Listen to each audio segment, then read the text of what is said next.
If it's Friday, President-elect Trump taps a longtime ally, his own former lawyer, Pam Bondi, to run the Department of Justice after embattled Matt Gaetz abruptly withdrew his nomination to be Attorney General.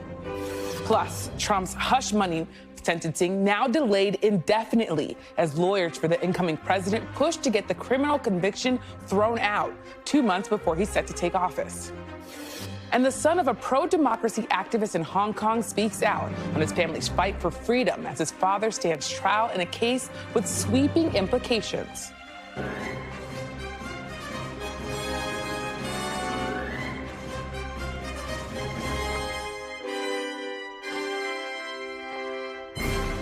Welcome to Meet the Press Now. I'm Yamiche Alcindor in Washington.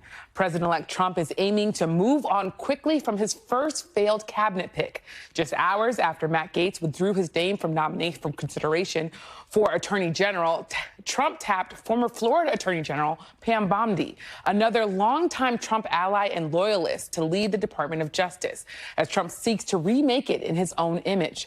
Bondi served as Trump's defense team during his first impeachment trial, and she has echoed Mr. Trump's false claims about fraud in the 2020 election. She also comes with considerably more relevant experience for the job than Matt Gaetz. Bondi served as Florida Attorney General for 8 years and as a prosecutor. Her selection was met with praise by RNC Chairman Michael Whatley. We cannot go through what we have over the last 8 years with the weaponization of justice that we've seen with all of the attempts to go after Donald Trump, to go after his allies, civil court, criminal court. That needs to be shut down. It needs to be investigated, and the people who broke the laws to be able to move forward with those investigations in those cases, they need to be punished. Pam Bondi has always shown that she is tough, she is smart, she is absolutely a great pick, and she's going to be a fantastic Attorney General. This comes as attention now turns to some of Trump's other polarizing administration picks as he rapidly fills out his cabinet. Pete Hegseth, his choice for defense secretary, is facing scrutiny over sexual assault allegations, which he denies, as well as a lack of experience for the role. Trump's choice for Health and Human Services, Robert F. Kennedy Jr., a vaccine skeptic, is also facing sexual assault allegations, which he also denies. And Trump's pick for Director of National Intelligence, Tulsi Gabbard, is accused of echoing Russian propaganda, with Punchbowl News reporting some Republican senators want to see her FBI file.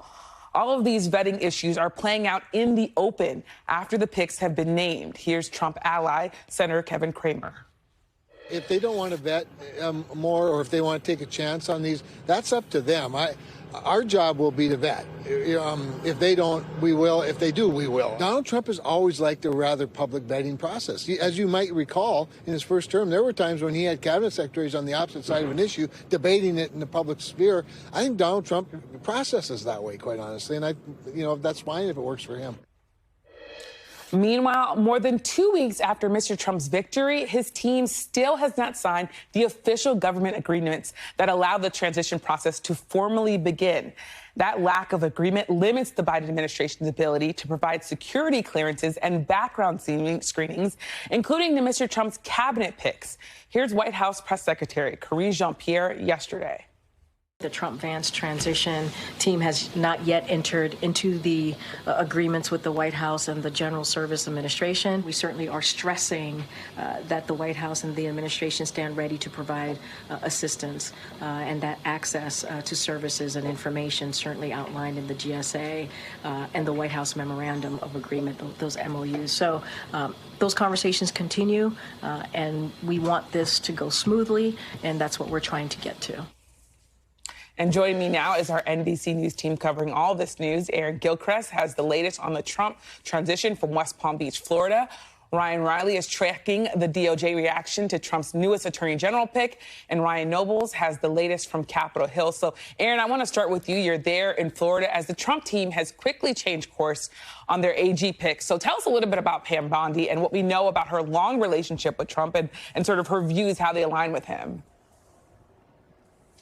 Yeah, you say quickly changed course, Yamiche. We saw this new nominee announced within 6 hours or so of the previous nominee for Attorney General deciding that he was not going to pursue the nomination process. And so Pam Bondi is someone that obviously comes with a body of experience. She was the Attorney General here in Florida from 2011 until 2019. She obviously then has that backing in terms of having prosecutorial experience, but also having experience running a part of a bureaucracy in a large state like Florida. She also is someone who has some experience with the now president-elect Donald Trump. We know that she was a member of his defense team during his first impeachment trial in the Congress. She's also someone who served on a commission that was set up during the Trump administration that dealt with the opioid crisis. And she was involved in the 2020 effort to overturn the election results on behalf of Donald Trump. And so she's somebody who is seen as MAGA faithful, if you will, but also obviously someone who comes with a great body of experience as a prosecutor. She's indicated that in the past, she's indicated that she believed there were elements of the Department of Justice that needed some shaking up. And so it stands to reason that that is something she would do. In announcing the nomination, the president-elect said Pam will refocus the DOJ to its intended purpose of fighting crime, and also praised some of the work that she did on drug trafficking as well. And so this is somebody that the Trump team believes they'll be able to get through the confirmation process, Yamiche. And I wonder, when you think about the fact that they want to and think that they're going to be able to get this through, do they think that that is the case because Bondi has more credentials than Matt Gaetz, including the fact that, of course, she served as a state attorney general, as a prosecutor? How much is sort of her relevant experience leaning into their view of this? Yeah, I think you make a good point there. I mean, she checks a couple of boxes. One, she is someone who has been a proponent of President Trump when he was president last time around, and since he's been running for re-election, she has spoken positively about him and the agenda that he has set, and the need for what they've termed as sort of a reform in the Department of Justice and the FBI and other entities that would fall under the purview of an attorney general. So that checks one box. The other box that's checked here, I think, is the one where she has to be confirmable. So it has to have some appeal to the senators in the United States Senate. And so you played some sound a little while ago of one senator speaking favorably about her. We heard Lindsey Graham, the senator from South Carolina, who's a member of the Judiciary Committee that would be the first to handle this nomination process. He used several adjectives like grand slam, touchdown, Olympic gold medal pick to describe Pam Bondi, all indicators that the process of confirmation for her is going to be smoother than it would have been for Matt Gaetz, who didn't get those sort of that list of superlatives when he was the nominee. Yeah, certainly sounds like Lindsey Graham. I also want to ask you, though, about the paperwork of all of this, because as we mentioned, the White House says the transition still has not signed those memoranda of understanding agreements, and they might just sound like sort of bureaucratic things if you are outside of Washington, but really this is important for people to be able to get screenings and all the things that they need. So what's the holdup now that this has been a decisive victory on the Trump side? You know, this was something that we started asking about back in August as the conventions were wrapping up. We asked about whether the memoranda of understanding had been signed to start the process of the transition. There are pre-election things that can happen in terms of the transition, office space and supplies, things of that nature. And we understand from the White House that to this point, at least as of late yesterday, there still had not been an agreement signed between the White House, the General Services Administration, and the Trump transition team. And you're right. Normally, you'd have those things in place that would allow for the transition team to move into Washington, to have quicker access to information and people that they would need in order to make sure that there is a smooth transition of government. And at this point, there's not been any explanation from the Trump team as to why that memorandum of understanding has yet to be signed. Yeah, well, we'll keep looking to figure out if that paperwork gets filed. So thank you so much, Aaron, from West Palm Beach, Florida. I want to turn now to Ryan Riley, who's here with me on set with his Eagles tie. My husband would be very happy to see that. That being said, we know that there was a sigh of release, it sounds like, from the DOJ when Matt Gaetz said, OK, I'm out of this. What's the reaction to Pam Bondi? Yeah, I mean, I had someone joke to me, well, she hasn't been accused and investigated by the FBI for having sex with a 17-year-old, so that's a plus, certainly. But, this is someone who definitely has been in Donald Trump's corner. And, to relate it back to Philly, right, definitely right after the 2020 election, she was downtown giving a press conference, and, she was being drowned out by protesters playing Beyonce on the other side, but she was making those false claims. She made the false claim that Donald Trump won Pennsylvania. Donald Trump lost Pennsylvania in 2020. 2020. And so she wasn't on it all the way through, but that's definitely, I think, a concern. Her associations, and even as part of the January 6th investigation, she came up in that in relation to Cassidy Hutchinson. Yeah. So she's definitely someone who's been in Donald Trump's corner, and they expect to be a strong backer of Donald Trump. And there's concern about how close that relationship is, how far she would be willing to go, whether she's willing to push up against those post-Watergate norms that you see that divide between the White House and the Justice Department that's supposed to stop DOJ from being used as a political cudgel to go against, the president's political enemies. Yeah, I also want to ask you, as you think about Pam Bondi, who maybe is less controversial than Matt Gaetz, there is, of course, also Tulsi Gabbard. Yeah. I wonder what you're hearing about that, especially from the intelligence community and all the sources that you've been talking to. Yeah, the idea that she has propagated these Russian talking points is definitely a huge consideration. She's been very critical of the intelligence agency altogether. She had called for charges to be, dropped against Edward Snowden, which obviously the intel community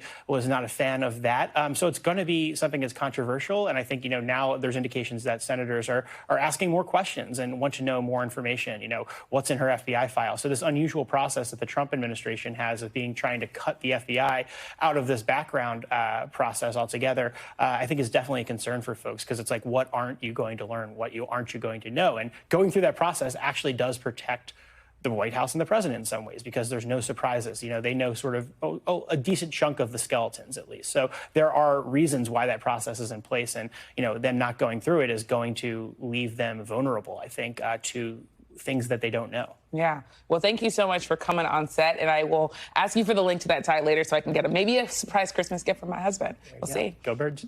Thanks. Now, Ryan Nobles, our other Ryan, of course, you were talking to us from the halls of Congress. You said it dropped like a bomb yesterday when Gaetz withdrew. What's Pam Bondi? What are lawmakers? I know that most of them maybe have gone home, but I know you're talking to your sources. So what are we hearing from lawmakers about Pam Bondi? Well, first off, I hope your husband isn't watching if we're revealing his Christmas gifts already. He's going to be happy about that, I'm sure. That's scoring points. Yes. But to answer your more important question about Pam Bondi, I do think that there's a degree of relief that Matt Gaetz is out of the picture. That's for absolute sure.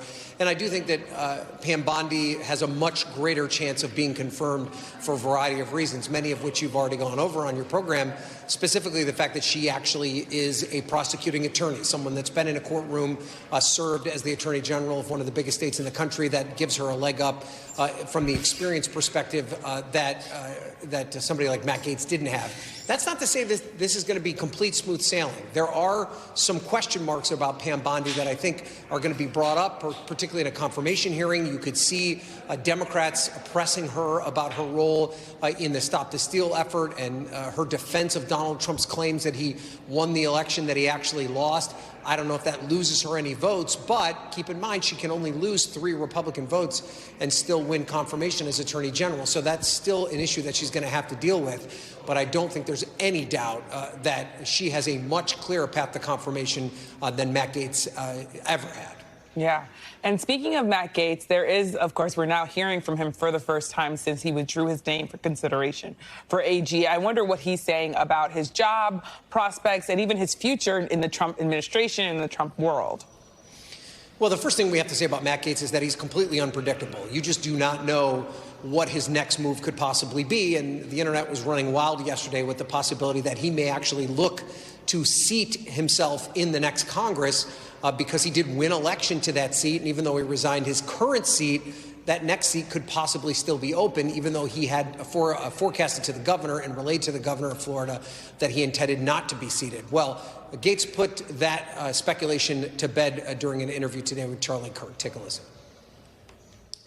I was dealing with a politically motivated body. They had an axe to grind. So that was going to serve as at least enough of a basis to delay my confirmation as Attorney General. And I could have answered all those questions. I could have engaged in a months-long fact battle, but we don't have months to go through that. I'm still going to be in the fight, but it's going to be from a new perch. I do not intend to join the 119th Congress. I'm going to be fighting for President Trump. I'm going to be doing whatever he asks of me, as I always have.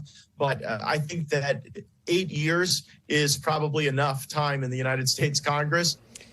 And to that end, the governor's office, the Secretary of State's office, I should say, in Florida, mapped out the timeline for Gaetz's replacement and the special election and primary process that will have to take place in order to seat a new member of Congress. So that indicates that it won't be Matt Gaetz is sitting in that seat coming up. So what happens next with him? There's a variety of options. There's going to be an open Senate seat. Perhaps he tries to run for governor. Could he end up in a seat in the administration that is a non-Senate confirmable seat? That's also a possibility.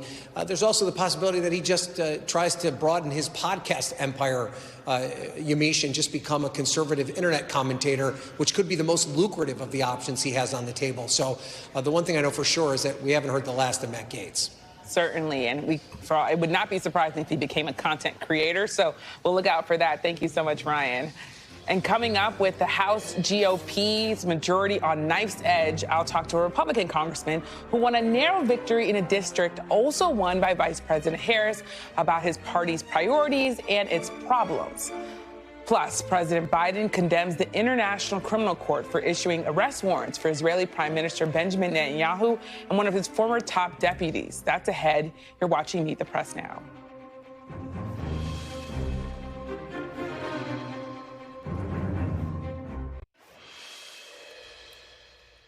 Welcome back. As we noted earlier, Matt Gaetz is vowing to be a, quote, big voice in Donald Trump's movement, even though he withdrew from consideration for Attorney General and will not be a member of Congress. We need people at every level. We need brilliant lawyers on the outside. We need tough congressmen and congresswomen on the inside. We need a leadership structure under President Trump that's going to allow for durability of our movement and the ability to continue this great realignment of our politics. And so I'll play a part in that. I plan to be a big voice, but maybe not as an elected member of the government. And I'm joined now by one of Matt Gaetz's former colleagues, Republican Congressman Don Bacon of Nebraska. He's a member of the House Armed Services Committee. So thank you so much, Congressman, for being here. I want to start with your reaction to Matt Gaetz's withdrawing from consideration for Attorney General. Do you think that was the right decision for him to make? Yes, he didn't have the votes. It was very clear to me. There were some senators publicly there, but I know a lot of other senators who talked to me privately. They weren't going to vote for him. You know, there was a lot of baggage, how he took down Kevin McCarthy. He was the leader of that effort, 8 of them out of 224 Republicans. And he had 8 people that vote against him versus the vast majority who wanted to keep him. So that is a factor on why a lot of folks, probably held a grudge there. But secondly, there was this investigation on statutory rape was hanging over people's heads, and they're going to want to look at it. So I think you put the two things combined. He didn't have the votes. I wish him well, but he wasn't going to become Attorney General.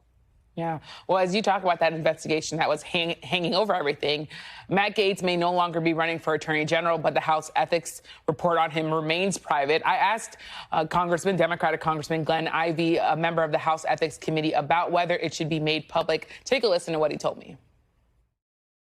Well, I think it contains information that the public should have, especially if he does decide to pursue additional office, whether it's the congressional seat, a Senate seat, a gubernatorial seat, a different kind of appointment to the Trump administration. I think the public should see that information. So that's a Democrat on the House Ethics Committee saying that there should be a public place for this report to be seen because Matt Gaetz might seek public office another time or serve even in some high-level role in the administration. What do you think of that? Do you agree? I somewhat agree. If he resigned out of the House and was not seeking the Attorney General or other positions of power in the federal government, I would say we should follow precedent and not release it because that is the precedent. However, when he was seeking the Attorney General spot or it was possible he was going to come back to the 119th House, then I thought it should be released. So I think it's there, depending on what position he seeks the federal government, or if he does not, we keep it under wraps as we've normally done in our nation's history. The report's done, so it's available depending on what the future holds in store. Yeah, that's one way to look at it, to basically say, well, we'll see what Matt Gaetz decides to do before that report. I also want to just ask you about the power dynamics in Washington. How sure can you be that Congress will be a check on Donald Trump's power if Republicans are not controlling both chambers of Congress in addition to the White House? Well, we just proved that we are. The president's made a lot of good nominations. I'm a fan of Rubio. I'm a fan of Collins going to the VA. I think Stefanik will do a great job in the United Nations. Bergman within the within the Interior Department. But in this case, when it came to Matt Gaetz, the Senate made it clear they were not going to pass it. So I think we proved right there that we're not a blank check, that, we still have three branches of government. There are checks and balances. And in the end, we have to serve our constituents. And so I think the evidence is already there, just what you saw this past week. I think you'll see, very good hearings when it comes to the Pentagon's nominee, the DOD nominee. Also, when it comes to the National Intelligence Director, they may be able to pass, but I think they'll get a very good vetting and they'll have to prove themselves.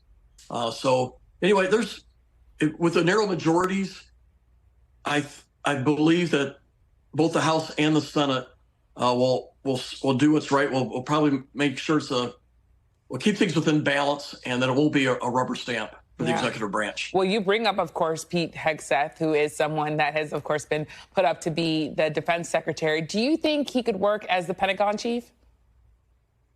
I liked a lot of his views when I've listened to him. But right now, I would also, there's a few that I don't agree with. So, for example, he has mentioned he wants to hold accountable some of the senior generals in the Pentagon for some of the policy decisions that was made by the president or the Secretary of Defense. And, our military, and I served 30 years in the Air Force. I was retired as a one-star. We take orders from the president and the Secretary of Defense. And the president is able to direct the direction of the military because he's the commander in chief, or through his secretary. And so, the current president, Joe Biden, made some policies on DEI, made some policies on Afghanistan that a lot of Republicans didn't agree with. But don't blame the military leadership for those decisions. That's the responsibility of President Biden and Secretary Austin. So I would push back on our nominee here, that don't blame our current chairman for decisions made by the president of the United States. I know CQ Brown. I served with him. I was a colonel with him. I was a one-star with him. And I served with the current chief of staff of the Air Force. We went to school twice together. These folks served the president and they served the Secretary of Defense. Don't take it out on them for what the civilian leadership did. Yeah. I also want to talk to you about foreign policy. And there's a worry by some that Donald Trump could side too much with Putin, with Russia, to end as quickly as possible the war in Ukraine. Do you worry about that? Well, he's had some ambiguity where he stands with Russia and Ukraine. By the way, I pushed back on the current president because I thought he was very slow on providing weapons, put all these rules of engagement on him. Now he's changed that. And he's doing the right thing now, but we should have done it a year ago. I would like to hear from the future president some moral clarity. Who's at fault here? It's Russia. Russia is invading an independent neighbor. And why are they doing it? Well, they want to control Ukraine. They think Ukraine should be subordinate to them. They don't want to see democracy in Ukraine. They don't want to see free markets there. But they feel that way with a lot of other neighboring countries of Russia. Putin does, and the leadership. These are crimes against humanity that are being perpetrated against Ukrainian cities and and against Ukrainian women, and they're murdering prisoners. They got that on video. So we should have moral clarity, and we should also have clarity to know that if Ukraine falls, our strategic interests are undermined. Because what's going to happen next? Well, Putin's a bully. He's going to go after Moldova. He may go after the Baltics. He may go after Georgia. He won't stop with Ukraine. It's going to cost us a lot more if Ukraine does not prevail. That's definitely certainly a worry of a lot of people. I want to ask you about one other thing that's going on in Congress. One of your colleagues, Congresswoman Nancy Mace, introduced an anti-trans bathroom bill resolution that she says targets specifically transgender Congresswoman-elect Sarah McBride, who, of course, would be the first transgender member of Congress openly serving as an openly transgender person. Do you agree with that bill? Do you support that? I haven't read her legislation, but I do agree with the Speaker's decision. He put some rules out this week And I want to commend Sarah McBride for saying she accepted the rules and would abide by them. And I thought she handled herself in a professional way on this. So I think this has already been dealt with. The Speaker's made a decision. But do you support the legislation? And Sarah McBride has said she will support it. Pardon me? Do you support the legislation, though? Well, I have not read it, but I support the Speaker's decision. The Speaker came out with a rule that basically lays out where a transgender woman can go. There's unisex bathrooms, for example. He put out a rule, and Sarah McBride accepted it. And I think this issue's behind us now. Okay. Well, thank you so much, Don Bacon. We appreciate it, Congressman, for you coming on. Thank you. And up next, Trump's hush money sentencing on hold. The judge's decision, what it means for the president-elect, and where the legal saga goes from here. Don't go anywhere. You're watching Meet the Press now.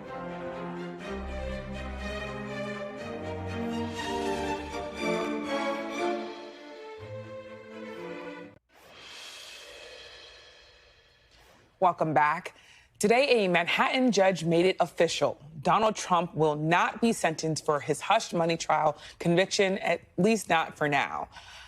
Judge Juan Marchand postponed sentencing, which was scheduled for next week, to allow more time for arguments on whether the case should be dismissed. His decision comes 3 days after Manhattan DA Alvin Bragg said in a court filing that his office would not oppose the president-elect's request that his sentencing be delayed. Jeremy Slan joins me now. He's a criminal defense attorney and former assistant DA in Manhattan. So, Jeremy, thanks for being here. What happens now? What's the big next deadline in this case? We have a December deadline where motions are going to be filed, maybe what we call a motion in the interest of justice to dismiss this case by Trump's team. And then I believe 2 weeks after that December 2nd date, we have the prosecution to respond. And in part, some of the things they're going to argue is that there's presidential absolute immunity, whether that's correct or not, that it's a DOJ's policy, which should translate to the state, that you can't prosecute a sitting president. And then this interest of justice argument may in part be what is the sort of the prejudice to the public if we continue with this case, as well as to the defendant for such a long period of time. So those are some of the factors that may be before the judge. So a lot of considerations here. I want you to read the tea leaves for me, if you can, a little bit. Did Judge Marchand give any indication of whether he'll grant the Trump team's request to dismiss this case? And if you're a DA Alvin Bragg, would you be worried? You know, tea leaves are very hard to read, but I'll do my best. He's very intentional, meaning Judge Marchand, with the words that he uses. And he did not give a date where he has before, a sentencing date. Doesn't mean that this is not going to be a sentence, but he's saying, I have to resolve these motions in advance. And I think that's arguably a right thing to do. So I won't read the tea leaves and say he's not going to sentence him, because I think there's a real heavy weight on Judge Marchand's shoulders to give an answer and to make it definitive that he should be sentenced, in my opinion, though not in the way that the district attorney's office may want. Well, take me into Trump's team's sort of strategy here. What's their argument for having this conviction thrown out, given that this is, of course, a verdict by a jury? So, again, there's a couple of things which are not necessarily fair and accurate. Let's start off with what I said before, that the Department of Justice, which is the federal government, not the state government, has a policy not to prosecute a sitting president. A, it's not, again, it's the state. And B, he was prosecuted before he became president. But that's one of their arguments. The transition of power and the impact on that is another argument. And then ultimately, a third, which is not inclusive of everything, is this interest of justice, or we call it a Clayton motion, which may be what's coming, to say it is the bigger picture here to give closure and move forward for the country, not to be so fixated on sentencing the president. Yeah. Now, I asked you to read the tea leaves. Now I'm going to ask you to almost get in a time machine. Do you think we'll be sitting here 4 years from now looking ahead at a potential Trump sentencing?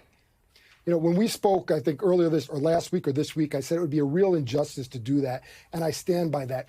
Whether you're the defense, whether the prosecution, whether you're the public, and even for Mr. Trump, the future president, there needs to be a finite resolution, one way or another. To hold on to this for 4 years, to keep it up in limbo, that does nothing but cause more divisiveness, more questioning, more issues for the government in terms of the presidency, and for the public in terms of we need to end this and move forward. So that is a really bad, situation.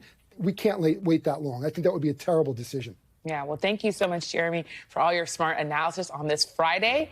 My pleasure. After break, despite disavowing Project 2025 during the campaign, the Trump transition team is now using it to help staff up the new administration. You're watching Meet the Press Now.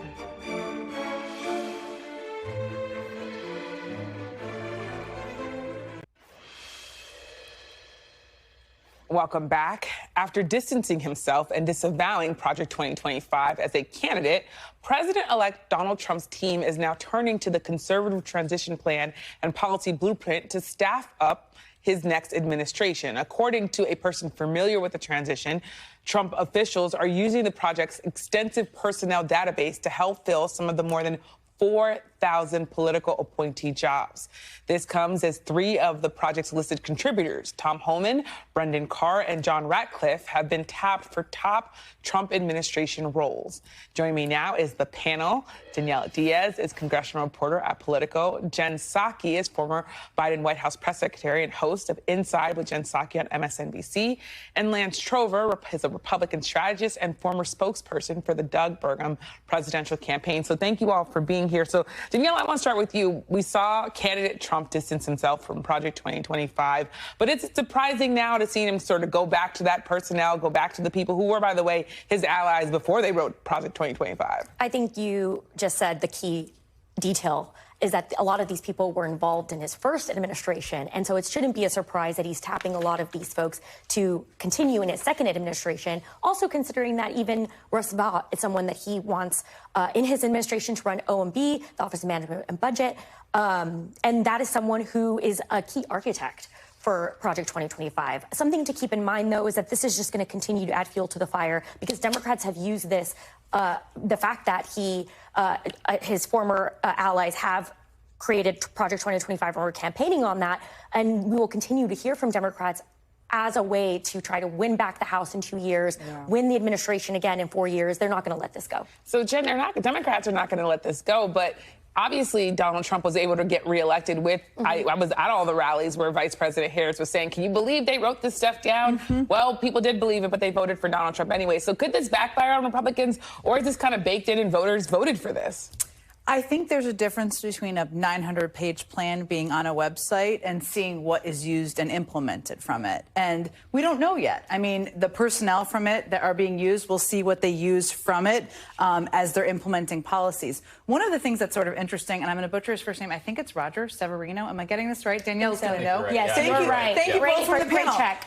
He wrote a portion of the healthcare part of this. He is an anti-choice activist, I think most people would say. And there was a decision reportedly, I think, by Politico not to nominate him to be the deputy secretary of HHS because of that and his role in this and his anti-abortion views. So that's also interesting in terms of what kind of comes out of this. But yes, Democrats will hammer home, I think, in 2 years, whatever's used from it and what the policies are from it that are hurting people as they see it in this country. And Lance, what do you make of that? Do you think that this might hurt Republicans? And does Donald Trump even really worry about it because he's not running for re-election?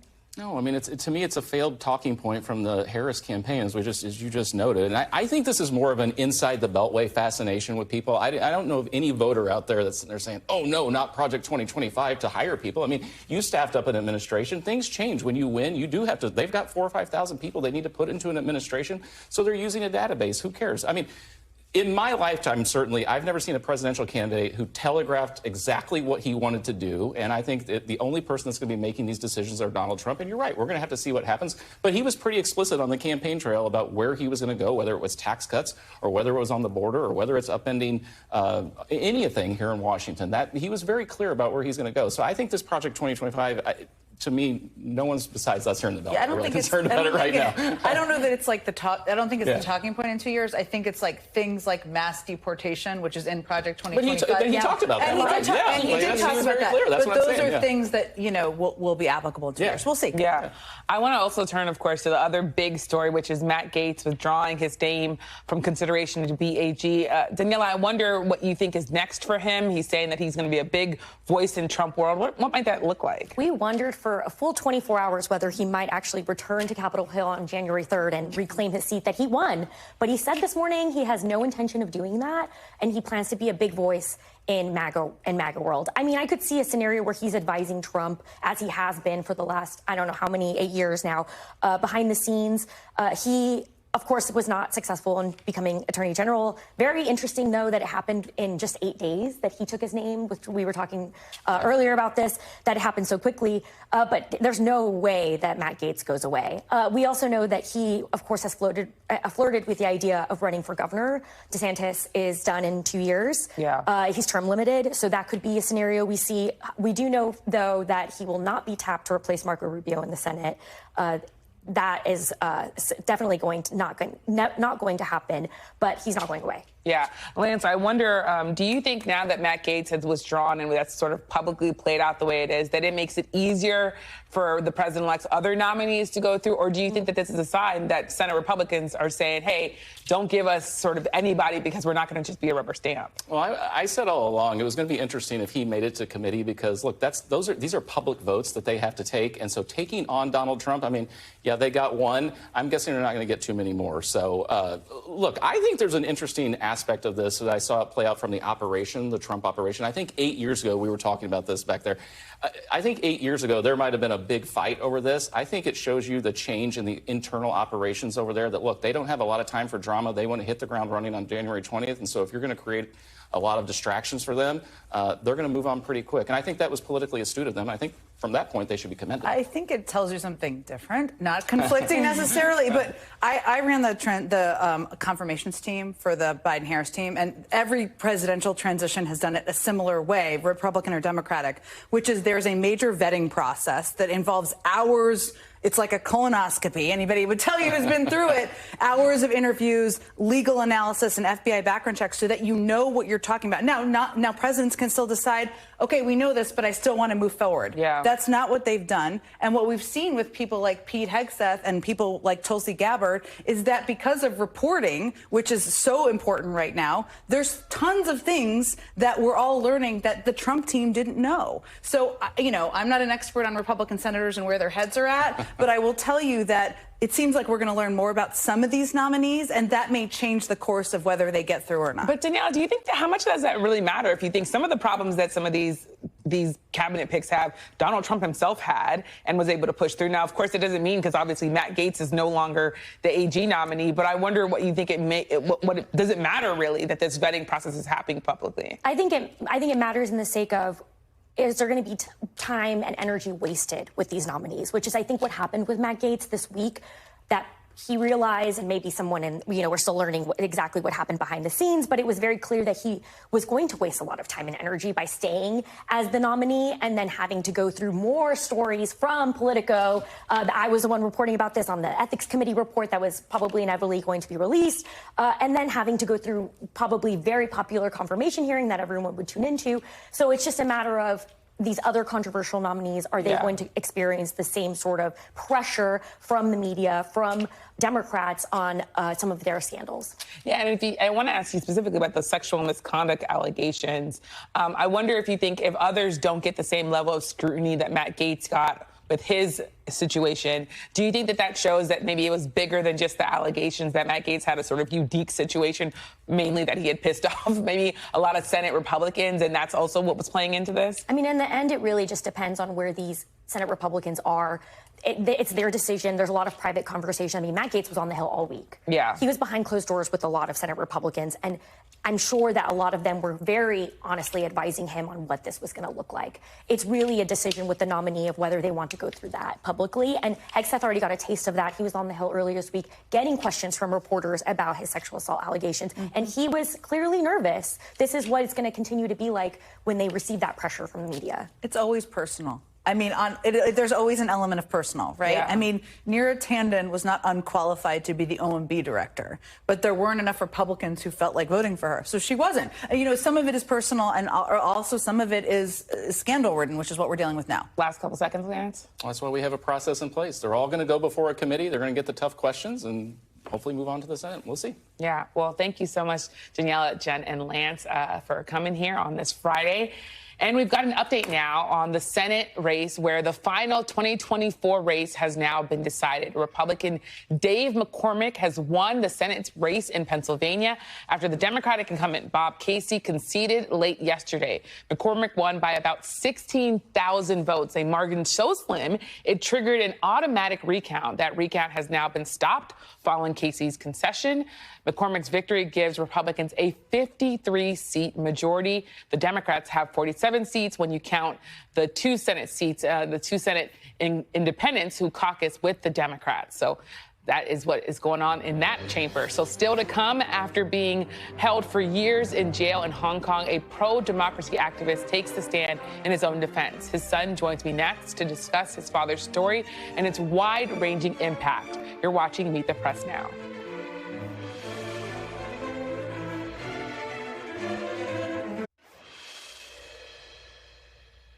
Welcome back.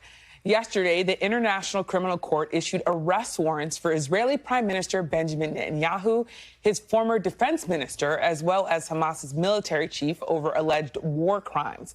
It's a move that could further isolate Israel internationally. The rebuke from Netanyahu's office was swift, calling the decision anti-Semitic and adding that the charges are absurd and false. While the U.S. is not a signatory to the ICC, President Biden also condemned the move. NBC News international correspondent Ralph Sanchez filed this report from Tel Aviv. Hey there, these arrest warrants issued by the International Criminal Court setting off a diplomatic firestorm, not just here in the Middle East, but also in the United States and really around the world.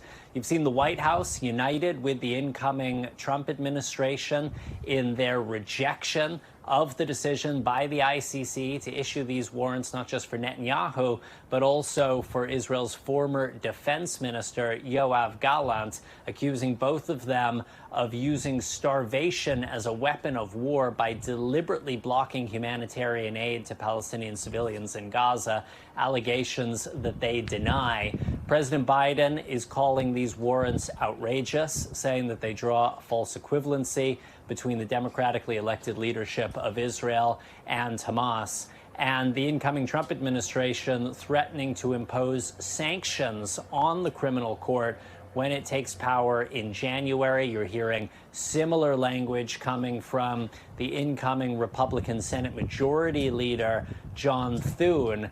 What's notable, though, is the U.S. is something of an outlier as one of the world's major democracies who is not a member of the International Criminal Court. There are 124 states around the world that are members. That includes basically all of Western Europe, the UK, France, Germany, Canada, Australia. And over the last 24 hours, we have been hearing many of those governments basically saying that they will abide by their obligations under the membership terms of the International Criminal Court. Some of them explicitly saying that they will honor this arrest warrant, which means that they would take Netanyahu into custody if he were to set foot in their territory. We've already seen a furious reaction from Israel aimed at the Netherlands because of a statement like that. A trip that was planned by the Dutch foreign minister here in Israel next week has been canceled in protest of that statement. One significant outlier, though, is Hungary. The authoritarian prime minister of Hungary, Viktor Orban, man who's known to have good relationships with Putin, despite being the leader of a NATO country, has sent Netanyahu a letter saying to him that he is welcome in Hungary and that if he were to make a diplomatic visit, not only would he be greeted with open arms, but that his freedom would be guaranteed. He would not be arrested. So we are starting to see some dividing lines now between those nations of Western Europe, even if they are all members of the International Criminal Court. I'll send it back to you. Thank you so much, Ralph Sanchez, for that critical report. And turning now to Hong Kong, where this week pro-democracy activist Jimmy Lai took the stand in his own defense in a landmark trial. Lai is the founder of the pro-democracy newspaper in Hong Kong, Apple Daily. In 2021, the paper was forced to end its publication following a crackdown on a Beijing-imposed national security law. Lai has spent the last 4 years in jail. He has pled not guilty to charges of conspiracy to collude with foreign forces and conspiracy to publish seditious material. His testimony came just one day after the Hong Kong government sentenced 45 pro-democracy activists to prison, with sentences ranging from 4 years to 10 years. All of these cases are drawing international attention to how Hong Kong's democratic values are being tested by the Chinese Communist Party. Joining me now is Jimmy Lai's son, Sebastien. So thank you so much, Sebastien, for being here. It's an honor to talk with you. So in court, your dad said Apple Daily, of course, that newspaper that had to shut down, upheld the core values of rule of law and the pursuit of democracy, and that people would enjoy such freedoms by having more information. So what should people know about your father's mission and the state of democracy in Hong Kong? Thank you so much for having me and shining a light on what is happening in Hong Kong and what they're doing to my father. The Apple Daily, my father founded this after the Tiananmen Square, in the aftermath of the Tiananmen Square massacre. He knew that having been successful in business, that sort of the additional zero on his net worth wouldn't make a difference, that he needed to defend the freedoms of Hong Kong as it was going to be handed over to China in 1997.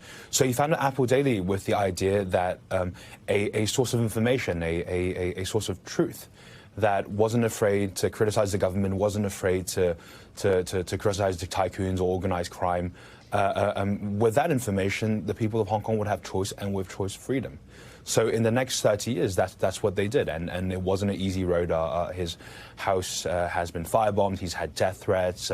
People following him around, but they kept at that. For them, it was a very exhilarating thing because they could contribute to the freedoms of Hong Kong. And so when the national security law came down 4 years ago, Apple Daily and my father were one of the main targets, and everybody told my father to leave. They said, look, you're a better advocate abroad. He was 72 at that point. Told him, look, you're old, you should retire. But my father knew that if he left, he would be leaving his people behind. He would be leaving his journalists behind, and that they would be open to persecution. So he decided to stay, to act as a lightning rod and defend his people. And for his courage, for standing up for freedom and standing up for his people, he has been in solitary confinement in Hong Kong for the last 4 years. He has no access to the natural light. He doesn't get the Eucharist. And it breaks my heart to say this, but his health has gotten much worse as a result. That's so heartbreaking to hear. And your father is doing such incredibly brave work. I wonder, could you tell me when the last time you talked to your father, given his confinement? And also, what was it like for your family to hear him testify in court? The last time I saw my father was at the end of 2020. I haven't been able to go back to Hong Kong since because, as you might or might not know, there's 1,900 political prisoners in Hong Kong now. People, you could get arrested for wearing the wrong T-shirt or liking a social media post, and I've done much more than that in calling for my father's release. But I think it's one of those things where the last time I saw him, I just told him it was just a normal chat, and you don't. Thing in life is that you don't know if it's ever the last time you see your parent, and I hope it's not. That's what I'm trying to do to get him out.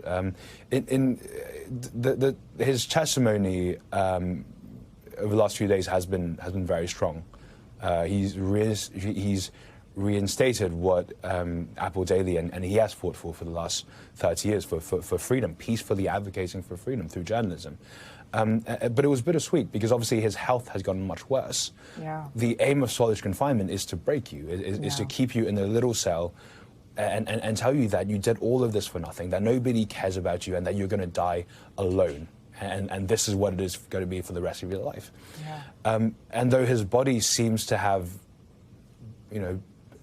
broken down quite a bit, it seems that his mind and his spirit is still keeping strong. They have not broken him, and he still has fight in him, and that's an incredible spirit, as you are describing his ability to continue on. I wonder, when you think about sort of the future, I want to say then candidate Trump last month said he would 100% speak with the Chinese president to talk about freeing your father. I wonder, do you think that there's some hope there, and do you think it's possible for your father to even get a fair trial if you can't get a sort of just release from the Trump administration?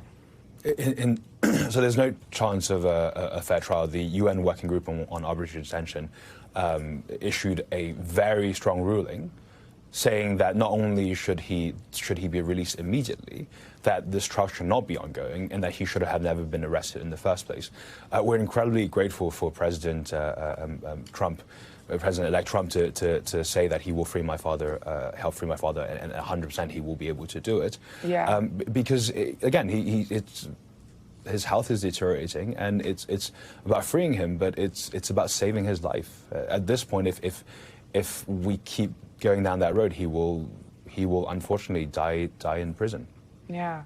Well, your father is certainly a warrior for democracy, and I appreciate you coming on and talking about what I know is a difficult situation for you and your family, but your father is, of course, doing such amazing work. So thank you so much. And thank you, everyone, for watching this edition of Meet the Press Now. We will be back with you on Monday with more Meet the Press Now. And if it's Sunday, it's Meet the Press on your local NBC News station. Kristen will have exclusive interviews with Senator-elect Adam Schiff and Republican Senator Eric Schmidt. Don't miss it. And news continues right now with Tom Costello in for Hallie Jackson right now. Thanks for watching. Stay updated about breaking news and top stories on the NBC News app or follow us on social media.